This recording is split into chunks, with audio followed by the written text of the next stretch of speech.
Now, one of the first steps we'll want to take is to make sure our workspace is set up correctly. So we're going to navigate to settings on our sidebar, and you'll see this is broken down into two sections. At the top, we have your personal settings. The first thing we're going to do is click on our name at the top. And if you don't have a real profile picture set, I recommend uploading one. This is going to help your team members to easily identify you when collaborating. Similarly, when we look at your preferred name, this is going to be your handle, the way that team members can tag you. And whatever you select here is going to be the same handle across all workspaces that you're a part of. Now, when you're a small team, it can be really tempting to just use your first name. Just be mindful that as your team grows, so does the likelihood that there are multiple team members with the same, at least first name, but sometimes first and last name. So you want your name to be an easy way to distinguish yourself from all other team members in your workspace. Now we're going to go to Preferences. And under Appearance, here is where you can choose if you prefer to work in light mode or dark mode or use your system settings. This doesn't impact any other team member. And then under Notifications, you can customize the notifications you want to receive, where and when. Now to toggle any of these settings on or off, just click on the toggle. These will largely depend on whether you have the Notion mobile app downloaded, which is something I highly recommend as well.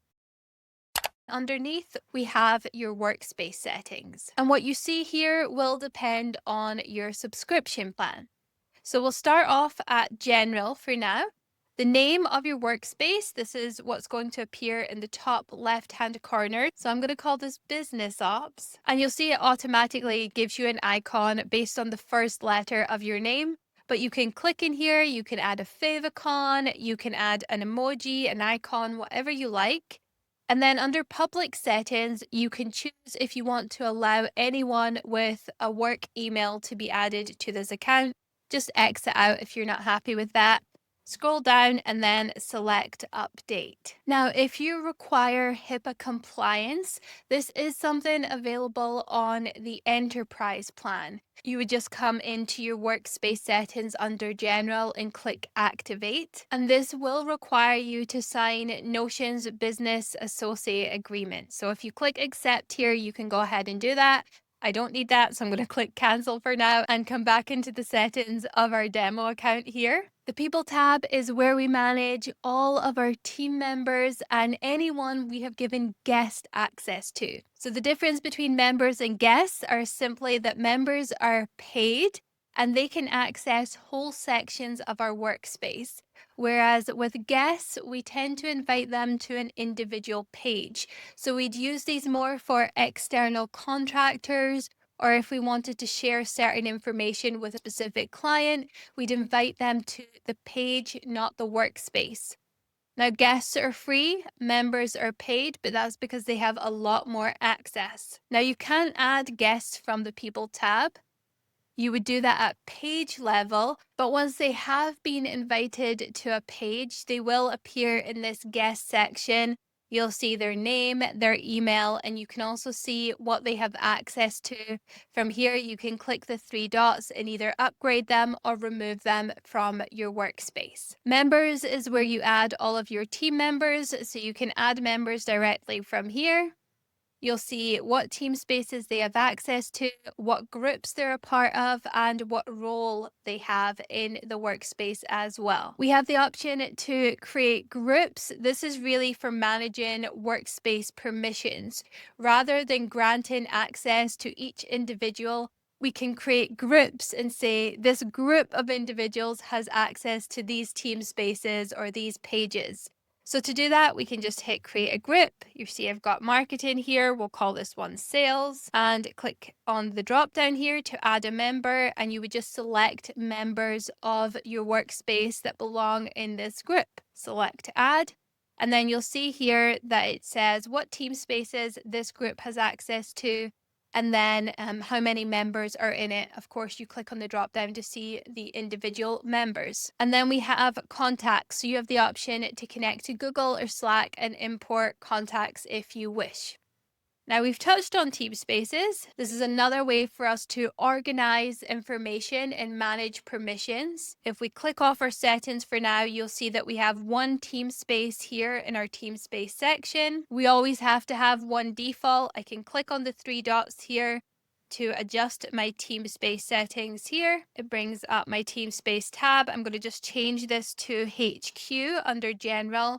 You'll see the permission is set to default, so we have to have a default team space. And then we have the different members that are a part of it. And again, we can click in here and manage their role from here.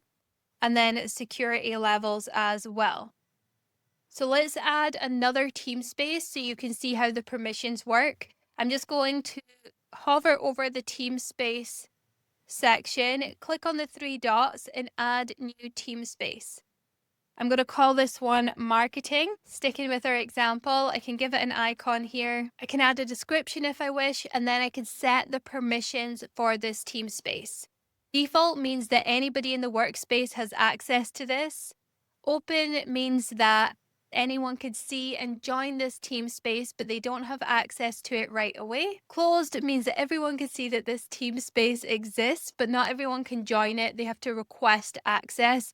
And it's up to the team space owner to give permission or the workspace owner to give permission. And then private is if you really want to lock it down and only members can see that this team space exists.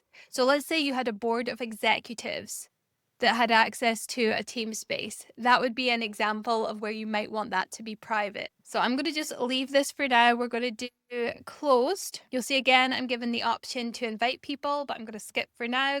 Again, coming into team space, we're now seeing both of those appear here. Then we have security. Again, the settings will be based on what plan you are on, so make sure to check out the pricing video. Similar with identity. At the bottom, if you're ever asked for your workspace ID, here's where you can find that. Under Notion AI, we have different options to connect other tools that you might be working with. This is really helpful because AI is going to pull from those content sources. Public pages, because you are allowed to share a page publicly on Notion.